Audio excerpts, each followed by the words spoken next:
अब देखते हैं अधिशोषण के प्रकार। तो अधिशोषण जो होते हैं दो प्रकार के होते हैं, फिजिकल एंड केमिकल।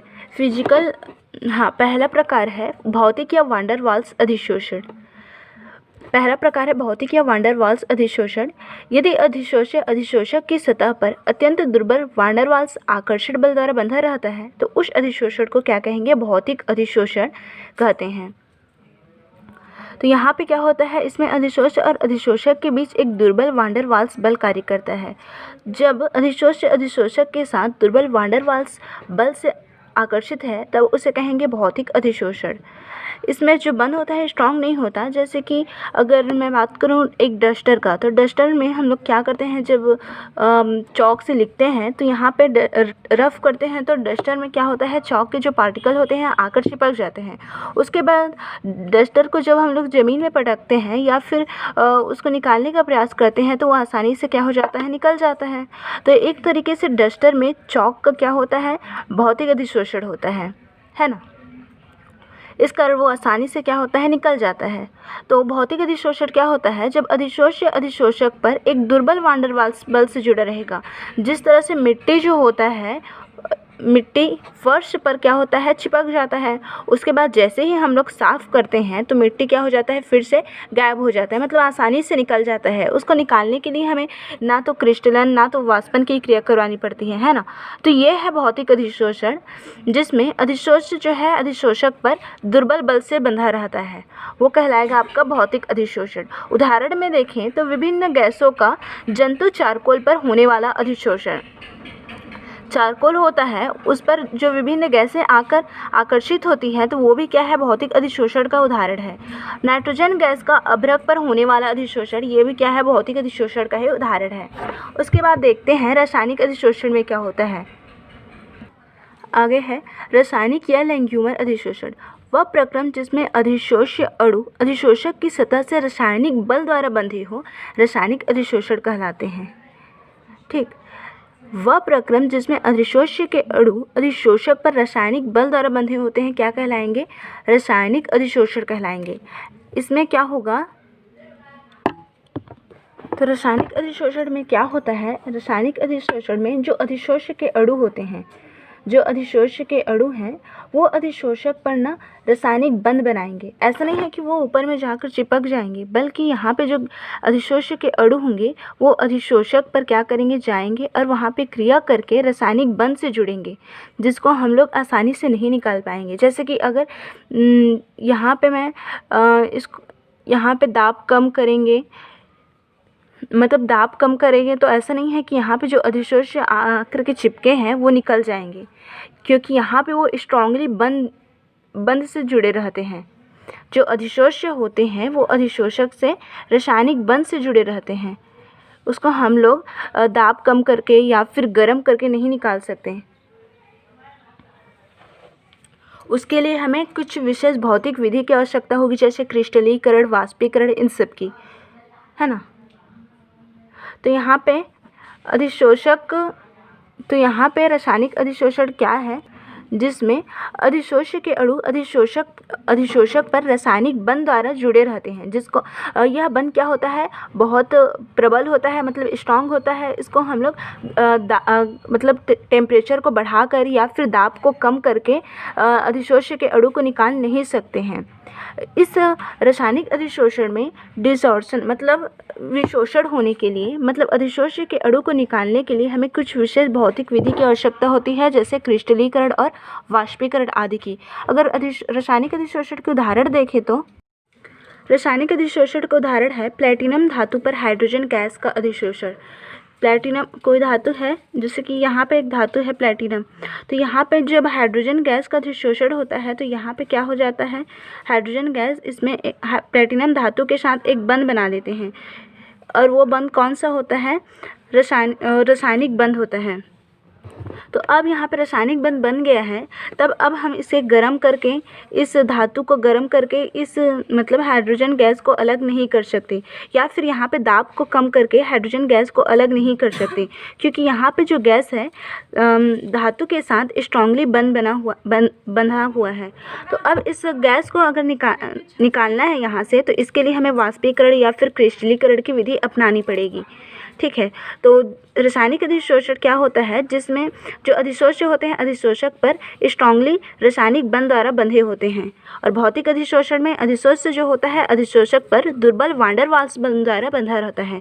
इसका उदाहरण है नाइट्रोजन गैस का अभ्रक पर होने वाला अधिशोषण, और कोई गैस का जंतु चारकोल पर होने वाला अधिशोषण, और इसमें है धातु पर हाइड्रोजन गैस का अधिशोषण। ठीक, अब देखते हैं भौतिक एवं रासायनिक अधिशोषण में अंतर। तो भौतिक अधिशोषण में अधिशोष्य अधिशोषक के साथ दुर्बल वान डेर वाल्स बंध से बंधा होता है। रासायनिक अधिशोषण में अधिशोष्य अधिशोषक के मध्य प्रबल रासायनिक बंध होता है।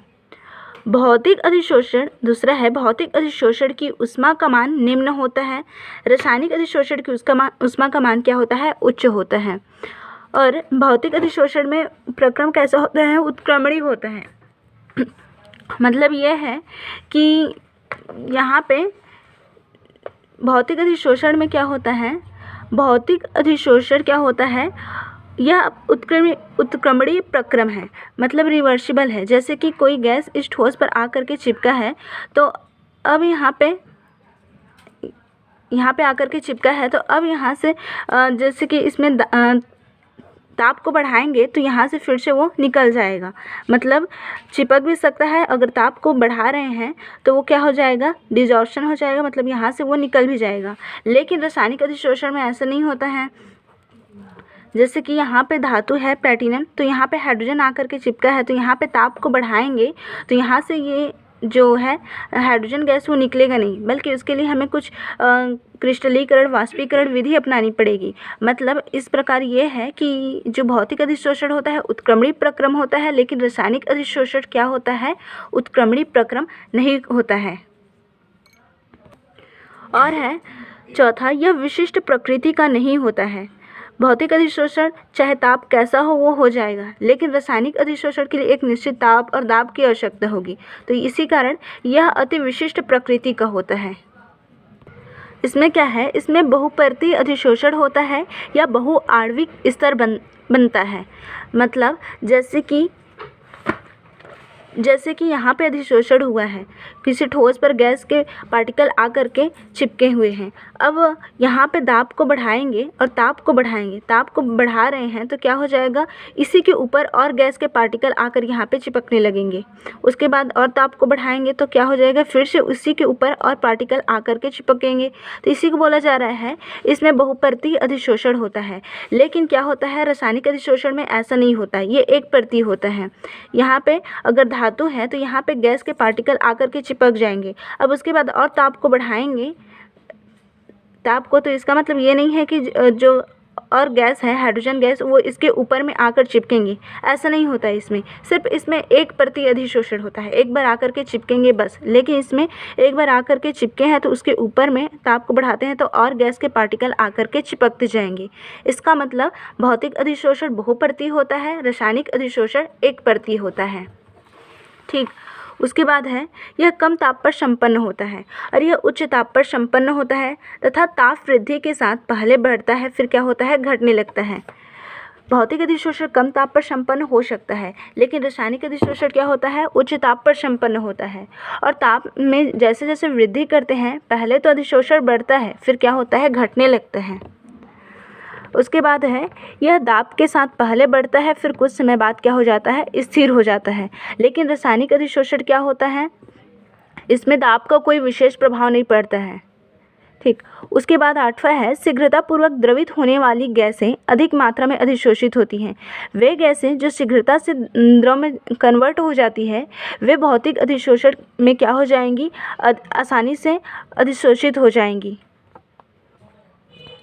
भौतिक अधिशोषण में क्या होगा, शीघ्रतापूर्वक द्रवित होने वाली गैसें अधिक मात्रा में अधिशोषित हो जाएंगी। जैसे कि CO2, NH3, SO2 ये आसानी से द्रवित होने वाली गैसें हैं। अगर इसका अधिशोषण हो रहा है तो ये क्या हो तो इनका क्या हो जाएगा, ये आसानी से अधिशोषित हो जाएंगी, क्योंकि ये शीघ्रता से क्या होती है, द्रवित हो जाती है। जैसे कि ये ठोस है और यहाँ पे मैं नाइट्रोजन NH3 या फिर CO2 या फिर SO2 इसका अधिशोषण हो रहा है, तो यहाँ पे क्या हो जाएंगी, ये जा करके आसानी से आकर्षित हो जाएंगे और अधिशोषण करेंगे।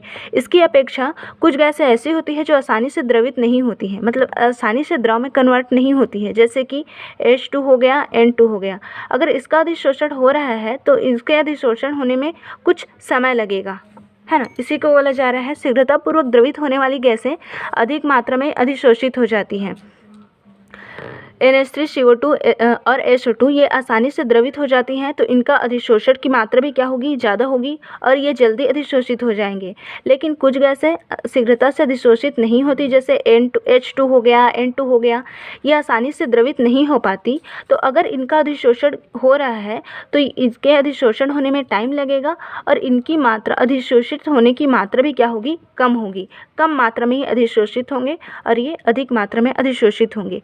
लेकिन अगर रासायनिक अधिशोषण में देखें तो द्रवित होने वाली गैसें या फिर शीघ्रता से द्रवित ना होने वाली गैसें, इनका कोई इस पर प्रभाव नहीं पड़ता है, क्योंकि यहाँ पे कोई भी गैसें जाएं, उनका क्या होना है, रासायनिक बंध के द्वारा जुड़ना है। इसमें यहाँ पे गैसें कौन सी है, द्रवित होने वाली है या फिर द्रवित ना होने वाली है, इनका अधिशोषण की मात्रा पर कोई प्रभाव नहीं पड़ता है। लेकिन भौतिक अधिशोषण में द्रवित होने वाली गैसें हैं तो वो क्या हो जाएंगी, उनमें अधिशोषण की मात्रा अधिक हो जाएंगी। इसमें क्या होता है, सक्रिय ऊर्जा की आवश्यकता नहीं होती है, क्योंकि इसमें क्या है, कोई रासायनिक अभिक्रिया होता ही नहीं है। बस जो पार्टिकल हैं गैस या फिर द्रव के, वो ठोस में जाकर आकर्षित होकर चिपकते हैं। इसमें कोई रासायनिक अभिक्रिया नहीं होती है, इस कारण सक्रिय ऊर्जा की आवश्यकता नहीं होती है। लेकिन इसमें क्या होता है, इसमें सक्रिय ऊर्जा की आवश्यकता होती है, क्योंकि यहाँ पे जो गैस के पार्टिकल हैं या फिर द्रव के पार्टिकल हैं, ठोस पर जाकर आकर्षित हो रहे हैं, चिपक रहे हैं, तो मतलब रासायनिक बंध से चिपकते हैं वो। तो किसी भी रासायनिक अभिक्रिया को होने के लिए क्या चाहिए कि उसमें किसी भी रासायनिक अभिक्रिया को होने के लिए सक्रिय ऊर्जा की आवश्यकता होती है। जब सक्रिय ऊर्जा क्या हो जाएगी, प्राप्त हो जाएगी, तो रासायनिक अभिक्रिया भी क्या होती है, संभव होती है। तो इस कारण इस अभिक्रिया में, रासायनिक अधिशोषण में, अभिक्रिया मतलब गैस के अणु को रासायनिक बंध द्वारा अधिशोषक में आकर्षित होने के लिए या फिर गैस के अणु को अधिशोषक के साथ रासायनिक बंध के साथ जुड़ने के लिए सक्रिय ऊर्जा की आवश्यकता होगी, क्योंकि वहाँ पे रासायनिक बंध द्वारा वो जुड़ते हैं। और क्या है 10वां, इसमें अधिशोषक एवं अधिशोषक के मध्य माध्यमिक यौगिक का निर्माण नहीं होता है। इसमें कोई माध्यमिक यौगिक का निर्माण नहीं होता है, कोई गैस है या फिर द्रव है वो जाकर के आकर्षित होकर चिपकते हैं। लेकिन रासायनिक अधिशोषण में क्या होता है, माध्यमिक यौगिक का निर्माण होता है। जैसे कि यहाँ पे क्या हो जाएगा, माध्यमिक यौगिक क्या होता है, जैसे कि A है, A जो है C उत्प्रेरक के साथ जुड़ रहा है। C क्या है आपका, उत्प्रेरक। तो यहाँ पे AC का निर्माण हो जाएगा। उसके बाद यह AC जो है आपका माध्यमिक यौगिक का काम करेगा और दूसरे यौगिक के साथ जुड़कर उत्पाद बनाएगा। माध्यमिक यौगिक जैसे कि A और ये C क्या है आपका, उत्प्रेरक, और A से मिलकर A और C आपस में क्रिया करके AC का निर्माण कर रहे हैं, और यही AC D के साथ मिलकर क्या बना रहे हैं, एक नया उत्पाद बना रहे हैं। तो यहाँ पे AC हो जाएगा आपका माध्यमिक यौगिक। माध्यमिक यौगिक क्या काम करता है, मतलब जो रासायनिक अभिक्रिया होती है उसको मतलब आगे बढ़ाने के लिए मददगार होता है। तो यहाँ पे कोई रासायनिक अभिक्रिया हो नहीं रही है, तो यहाँ पे कोई माध्यमिक यौगिक की आवश्यकता नहीं है। लेकिन यहाँ पे रासायनिक अभिक्रिया होती है, तो इस कारण हमें माध्यमिक यौगिक की आवश्यकता होती है। माध्यमिक यौगिक की यहाँ पे क्या होती है, आवश्यकता होती है। जैसे कि यहाँ पे कोई गैस जाकर धातु से रासायनिक बंध से जुड़ते हैं, तो यहाँ पे गैस और कोई धातु माध्यमिक यौगिक बनाएंगे, उसके बाद दूसरा कोई उत्पाद बनाएंगे। तो आगे देखते हैं, इसमें अधिशोष्य एवं अधिशोषक के मध्य माध्यमिक यौगिक का निर्माण नहीं होता है, क्योंकि देखो इसमें होता क्या है, जो गैस या फिर द्रव के पार्टिकल होते हैं जाकर ठोस में चिपकते हैं, तो यहाँ पे तो कुछ माध्यमिक यौगिक की आवश्यकता नहीं होती है। माध्यमिक यौगिक की आवश्यकता इसमें होगी, क्योंकि इसमें रासायनिक बंध बनता है। इसमें अधिशोष्य एवं अधिशोषक के मध्य माध्यमिक यौगिक का निर्माण होता है। माध्यमिक यौगिक क्या होता है, माध्यमिक यौगिक बनता है और अभिक्रिया को तुरंत मतलब आगे बढ़ने के लिए प्रेरित करता है। माध्यमिक यौगिक वह यौगिक होता है जो अभिक्रिया को तीव्र गति से क्या करता है, पूरा करता है। जैसे कि एक उदाहरण से इसको समझते हैं। यहाँ पे ए एक अभिकारक है, सी क्या है, उत्प्रेरक है। तो यहाँ पे ए और सी आपस में क्रिया करके माध्यमिक यौगिक का निर्माण कर रहे हैं। ठीक है, ए सी आपस में क्रिया करके क्या बना रहे हैं, माध्यमिक यौगिक। अब ए सी जो है बी के साथ एक्चुअल में हमें क्या बनाना है, देखो ए और बी आपस में क्रिया करके ए भी बनाते हैं, लेकिन यह अभिक्रिया तीव्र गति से नहीं होती है। तो हम लोग क्या करते हैं, इसमें एक उत्प्रेरक डाल देते हैं, सी उत्प्रेरक। तो अब जो ए होता है सी के साथ पहले अभिक्रिया करता है और ए सी माध्यमिक यौगिक बनाता है। अब ए सी जो है बी के साथ अभिक्रिया करके क्या बनाता है, ए बी बनाता है।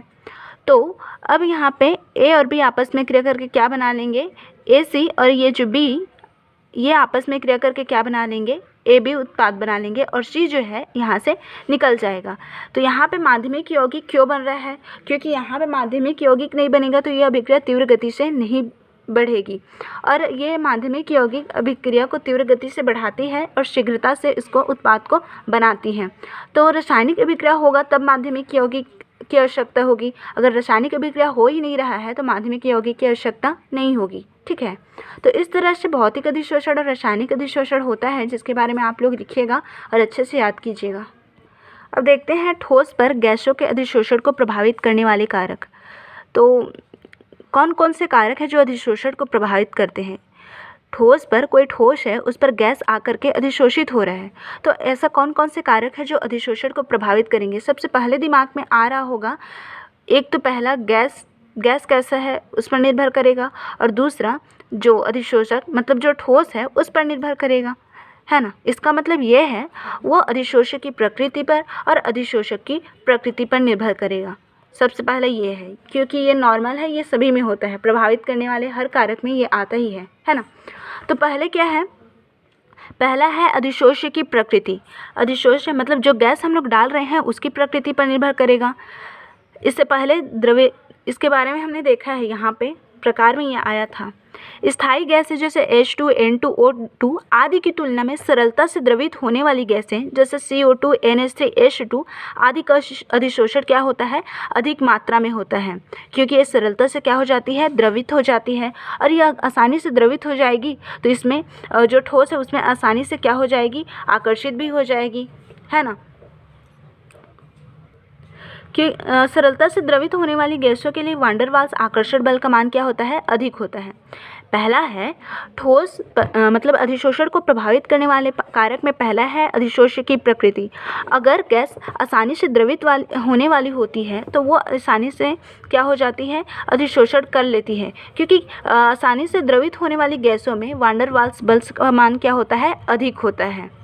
ठीक है, ये हो गया अधिशोष्य की प्रकृति।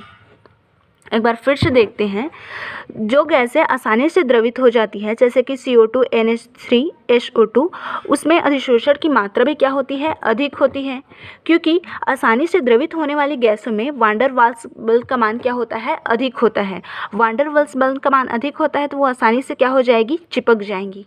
ठीक है, सेकंड है अधिशोषण, अधिशोषक की प्रकृति, मतलब जो चिपक रहा है, जैसे कि यहाँ पे ठोस है तो ये हो जाएगा आपका अधिशोषक, क्योंकि यहाँ पर अधिशोषण की क्रिया होगी। कोई गैस जो है यहाँ पर आकर के चिपकेगा, जहाँ पर अधिशोषण की क्रिया होती है वो अधिशोषक, और जो अधिशोषण की क्रिया करता है मतलब जो वहाँ पर जाकर के आकर्षित होता है, जो वहाँ पर जाकर के आकर्षित होते हैं जैसे कि गैस या फिर द्रव, ये क्या कहलाएंगे, अधिशोष्य कहलाएंगे। जिस पर अधिशोषण की क्रिया होती है वो अधिशोषक, और जो जाकर और जो वहाँ जाकर अधिशोषित होता है अधिशोष्य कहलाता है। जैसे गैस या फिर द्रव यहाँ पे आकर चिपक रहे हैं तो वो अधिशोष्य, और जिस पर चिपक रहे हैं वो अधिशोषक कहलाएगा। तो अधिशोष्य और अधिशोषक दोनों की प्रकृति पर निर्भर करेगा। अधिशोष्य की प्रकृति के बारे में देखा, अब देखते हैं अधिशोषक की प्रकृति। सेकंड है अधिशोषक की प्रकृति तथा सतह का क्षेत्रफल। ठीक, अगर अधिशोषक जो है पाउडर फॉर्म में है, अगर अधिशोषक पाउडर फॉर्म में है, अगर रंध्र युक्त है तो उसमें अधिशोषण की क्रिया क्या होगी, अधिक होगी। अगर अधिशोषक पाउडर फॉर्म में है, पाउडर फॉर्म में मतलब पाउडर चूर्ण के रूप में है, तो उसमें अधिशोषण अधिक होगा। अगर अधिशोषक जो है रंध्र युक्त है मतलब छेद है उसमें, तो उस पर भी अधिशोषण क्या होगा, अधिक होगा। अधिशोषक की प्रकृति में ये समझ में आ गया। अधिशोषक में अगर रंध्र अधिक है, अगर अधिशोषण पाउडर फॉर्म में है मतलब बारीक चूर्ण के रूप में है, तो उसमें अधिशोषण की क्रिया अधिक होगी।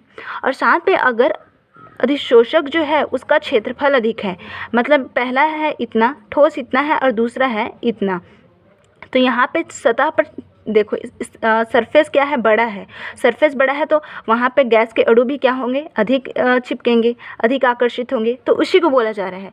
अधिशोषक का क्षेत्रफल अधिशोषक की सतह का क्षेत्रफल अगर अधिक है, उसका एरिया सरफेस क्या है, अधिक है, तो उसमें अधिशोषण की क्रिया भी क्या होगी, अधिक होगी। इसके बारे में देखा हमने अधिशोषक की प्रकृति और सतह का क्षेत्रफल के बारे में। अधिशोषक अगर रंध्र युक्त है और पाउडर फॉर्म में है तो वहाँ पे अधिशोषण अधिक होगा। अगर अधिशोषक का सरफेस मतलब सतह बड़ा है तो वहाँ पे अधिशोषण की क्रिया क्या होगी, अधिक होगी। अब तीसरा देखते हैं, अधिशोषित गैस की परत की मोटाई पर। तीसरा क्या है, अधिशोषित गैस की परत की मोटाई पर। तो भौतिक अधिशोषण में क्या होता है, भौतिक अधिशोषण में दाब कम रहता है तो एक परत बनता है। जैसे कि भौतिक अधिशोषण है, इसको देख रहे हैं भौतिक अधिशोषित गैस की परत की मोटाई पर। तो अगर भौतिक अधिशोषण में देखें तो अगर दाब कम है तो गैस के पार्टिकल इसमें आकर के क्या हो जाएंगे, चिपक जाएंगे, आकर्षित हो जाएंगे। उसके बाद जैसे ही दाब को बढ़ा रहे हैं, दाब को क्या कर रहे हैं, बढ़ा रहे हैं, तो इसी के ऊपर में जो दूसरे गैस के पार्टिकल हैं वो भी आकर के यहाँ पे चिपक जाएंगे। उसके बाद और दाब को बढ़ा रहे हैं तो उसके बाद फिर से यहाँ पे आकर के वो चिपकने लगेंगे। मतलब ये है कि भौतिक अधिशोषण में बहुआण्विक परत का निर्माण होता है। उसके बाद अगर रासायनिक अधिशोषण में देखें तो रासायनिक अधिशोषण में ऐसा नहीं होता है। रासायनिक अधिशोषण में एक आणविक परत का निर्माण होता है। यहाँ पे देखो, निम्न दाब पर भौतिक रूप से अधिशोषित गैस केवल एक आणविक परत बनाती है, लेकिन अधिक दाब पर बहुआण्विक परत बनाती है। इसी को बोला जा रहा है। भौतिक अधिशोषण में अगर दाब कम है तो मतलब गैस के पार्टिकल आकर के ठोस पर चिपकेंगे। उसके बाद जैसे ही दाब को बढ़ाते हैं उसी गैस के पार्टिकल के ऊपर आकर के और जो गैस हैं वो भी उसी के ऊपर आकर के चिपकने लगते हैं। मतलब एक तरह से वो बहुआण्विक परत बनाते हैं। लेकिन रासायनिक अधिशोषण में जो गैस होते हैं जा करके रासायनिक बंध द्वारा बनाते हैं, मतलब यहाँ पे एक आणविक परत का ही निर्माण होता है। तापक्रम के बारे में देखेंगे तो ताप को बढ़ाएंगे तो अधिशोषण क्या हो जाएगा, अधिशोषण की मात्रा कम होगी। ताप बढ़ाएंगे तो अधिशोषण की मात्रा क्या हो जाएगी, कम हो जाएगी। जैसे कि यहाँ पे कोई गैस आकर के चिपके हैं, अगर यहाँ पे ताप को बढ़ा दे रहे हैं तो ताप बढ़ाएंगे तो जो गैस के पार्टिकल यहाँ पे चिपके हैं तो वो क्या होते हैं, फिर से यहाँ से बाहर जाने लगते हैं। मतलब डिजॉर्शन की क्रिया हो जाती है। ठीक, मतलब यहाँ से ये फिर से क्या होते हैं, बाहर जाने लगते हैं। मतलब ताप बढ़ाएंगे तो अधिशोषण की मात्रा कम हो जाएगी। उसके बाद अगर ये देखें कि अगर दाब को बढ़ाएंगे तो क्या होगा, दाब को बढ़ाएंगे तो अधिशोषण की मात्रा क्या हो जाएगी, प्रारंभ में बढ़ेगी। दाब को बढ़ाएंगे तो अधिशोषण की मात्रा प्रारंभ में बढ़ेगी, लेकिन जैसे ही साम्यावस्था स्थापित होगा अधिशोषण की मात्रा क्या होने लगेगी, कम, मतलब समान हो जाएगी। प्रारंभ में दाब बढ़ाएंगे, अधिशोषण की मात्रा बढ़ेगी। उसके बाद जैसे ही साम्यावस्था आ जाएगा, दाब बढ़ाने के बाद भी क्या हो जाएगा, अधिशोषण समान तरीके से होने लगेगी। जैसे कि यहाँ पे एक ग्राफ है, उससे देखते हैं। यहाँ पे देखो एक ग्राफ बना है। देखो यहाँ पे एक ग्राफ बना है जिसमें ये है कि प्रेशर बढ़ रहा है तो यहाँ पे x/m मतलब पदार्थ की मात्रा मतलब अधिशोषण की मात्रा भी क्या हो रही है, बढ़ रही है, ये इंक्रीज़ हो रही है। लेकिन जैसे ही साम्यावस्था आ जाता है, साम्यावस्था यहाँ पे जैसे साम्यावस्था आ जाएगा वहाँ पे क्या हो जाएगी, ये सीधी जाने लगती है, सीधी जाने लगती है। इसका मतलब क्या है, प्रेशर तो बढ़ रहा है लेकिन अधिशोषण की मात्रा क्या हो जा रही है, समान है। मतलब अधिशोषण की मात्रा क्या है, वैसी की वैसी है, वो उसमें इंक्रीज़ नहीं हो रहा है। तो एक निश्चित मतलब ये है कि दाब बढ़ाने पर अधिशोषण की मात्रा प्रारंभ में बढ़ती है, लेकिन जैसे ही साम्यावस्था हो जाता है अधिशोषण की मात्रा क्या हो जाती है, वैसी की वैसी रहती है, उसमें कोई परिवर्तन नहीं आता। ठीक।